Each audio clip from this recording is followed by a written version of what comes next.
शुरू से ही ये रहा है कि चारधाम यात्रा में जो भी यात्री आ रहे हैं देश के विदेश के अलग अलग भागों से, तो उनकी व्यवस्था उचित होनी चाहिए, उनको सभी प्रकार की सुविधाएं मिलनी चाहिए और पुलिस के पॉइंट ऑफ व्यू से कि यातायात का प्रबंधन अच्छा रहे, वो सुरक्षित आएँ और सुरक्षित जाएं और उनको कहीं पे भी कोई उनके साथ मतलब कोई आपराधिक घटना ना हो। तो ये पुलिस के लिए मुख्य रूप से चुनौती हैं।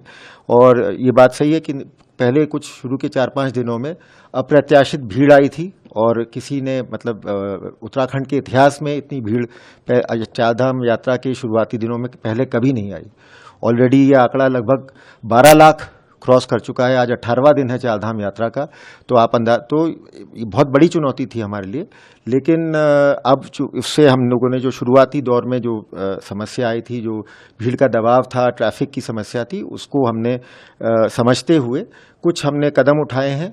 और यद्यपि उन पुलिस की उस कार्रवाई से हो सकता है कि यात्रियों की यात्रा में समय ज़्यादा लगे, लेकिन जो भौगोलिक परिस्थितियां हैं चारधाम यात्रा रूट की, जो सभी धामों में जो यात्रियों के ठहरने की जो व्यवस्था है वो एक सीमित है। वो मतलब उसमें मतलब एक सीमित संख्या में वहाँ कमरे और बाकी चीज़ें उपलब्ध हैं।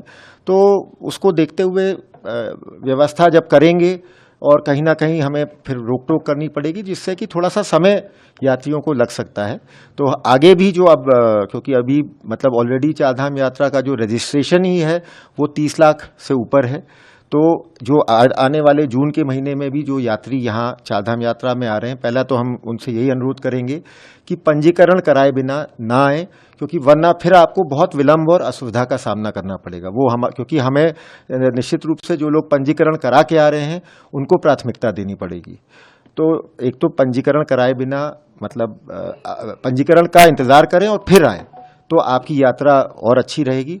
और जो यात्री पंजीकरण करा के भी आ रहे हैं उनसे भी हमारा यही अपील रहेगी कि मतलब ट्रैफिक का दबाव देखते हुए और सीमित पार्किंग और ठहरने की व्यवस्था को देखते हुए हमने जगह जगह कुछ रेस्ट्रिक्शंस लगाए हैं।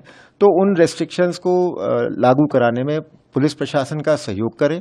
अगर कहीं पे कोई दिक्कत आती है, कहीं हमारी व्यवस्था में कोई कमी दिखाई देती है, तो ऐसा नहीं है, हम हमेशा मतलब उसके लिए तैयार हैं कि कोई सुझाव है या कोई समस्या है तो उसे हमारे संज्ञान में लाएं, संबंधित थानेदार के संज्ञान में लाएं, संबंधित एसपी के संज्ञान में लाएं।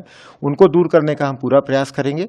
लेकिन जो अब हमने व्यवस्था बनाई है उसको हमें मतलब सख्ती से लागू करना पड़ेगा और उसमें हम सभी से अनुरोध करेंगे कि हमारा सहयोग करें।